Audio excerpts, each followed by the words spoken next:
కేంద్ర ప్రభుత్వ సంస్థలు కేఆర్ఎంబి, జిఆర్ఎంబి కేంద్ర జలవనరుల శాఖ కింద పనిచేస్తాయి. దీన్ని నియంత్రించాల్సింది వాళ్ళు. న్యాయబద్ధంగా రెండు రాష్ట్రాల మధ్య పంచాల్సింది కేంద్రం. దానికి పరోక్షంగా ఇలా బీజేపీ పూర్తి మద్దతు. పునర్విభజన చట్టంలో నిబంధనలను ఆంధ్రప్రదేశ్ ప్రభుత్వం తుంగలో దొక్కుతుంటే నియంత్రించాల్సిన కేంద్రం నిధులిస్తూ తెలంగాణకు ద్రోహం. ఎందుకు ఈ మాట అంటున్నా అంటే, ఇలా పోలవరం బనకచెర్ల ప్రాజెక్టుకు సాయం చేయండి. ఇక్కడ చూస్తే మీరు సిఆర్ పాటిల్తో కలిశారు, పీయూష్ గోయల్తో కలిశారు అని ఇదంతా మనం న్యూస్ ఐటమ్ ఉంది. అయితే దీన్ని ఎవరు నియంత్రించాలి? గోదావరి బనకచెర్లకు జిఆర్ఎంబి అనుమతి లేదు, సిడబ్ల్యూసి అనుమతి లేదు, అపెక్స్ కౌన్సిల్ అనుమతి లేదు.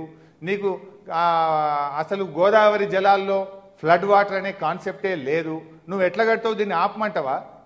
వీళ్ళు ఉల్టా ఏం చేస్తారు? ఇంకా 50% మీకు అదనపు నిధులు ఇస్తాం, 50% అదనపు అప్పు తెచ్చుకోవడానికి పర్మిషన్ ఇస్తామని ఢిల్లీ ఇవాళ బీజేపీ వాళ్ళకు పూర్తిగా మద్దతు ఇస్తుండ్రు. మన పత్రికల్లో చూసాం. 50% ఏమో కేంద్రం నిధులు ఇస్తారట, 50% ఏమో రాష్ట్రానికి అదనపు ఎఫ్ఆర్బిఎం లిమిట్ ఇస్తూ అడిషనల్ అప్పు తెచ్చుకోవడానికి అనుమతిస్తారట. అదే మన విషయంలో ఏం జరిగింది? నెక్స్ట్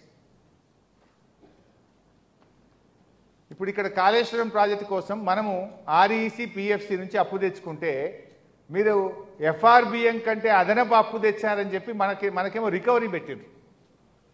మన ఎఫ్ఆర్బిఎం ఇయర్ కోటాలో మీరు కాళేశ్వరం ఆర్ఈసి నుంచి అప్పు తెచ్చారు, మీరు కాళేశ్వరం ప్రాజెక్టు మన పాలమూరు ఎత్తిపోతల పథకానికి నిధులు ఖర్చు పెట్టారు, మీ అప్పు రాష్ట్ర రుణ పరిమితిని మించింది అని మనకేమో రికవరీ పెట్టిండ్రు. ఇప్పుడు ఆంధ్రప్రదేశ్కి ఏమంటుండ్రు? రాష్ట్ర రుణ పరిమితిని దాటి అదనంగా 40,000 కోట్ల అప్పు తెచ్చుకోండి, మీకు అనుమతిస్తామనేమో వాళ్ళకి చెప్తుండ్రు. అంటే ఆంధ్రాకో నీతి, తెలంగాణకో నీతి. మనం అప్పు తెచ్చుకుంటే రికవరీ పెడతారు, ఆంధ్రప్రదేశ్కి ఏమో అదనపు అప్పు తెచ్చుకోండి అని అనుమతులు ఇస్తారు. ఇంత జరిగితే మరి ఈ కేంద్ర మంత్రులు ఏం చేస్తున్నట్టు? 8 మంది బీజేపీ ఎంపీలు, 2 బీజేపీ కేంద్ర మంత్రులు దీన్ని అడ్డుకోవాల్సిన బాధ్యత లేదా?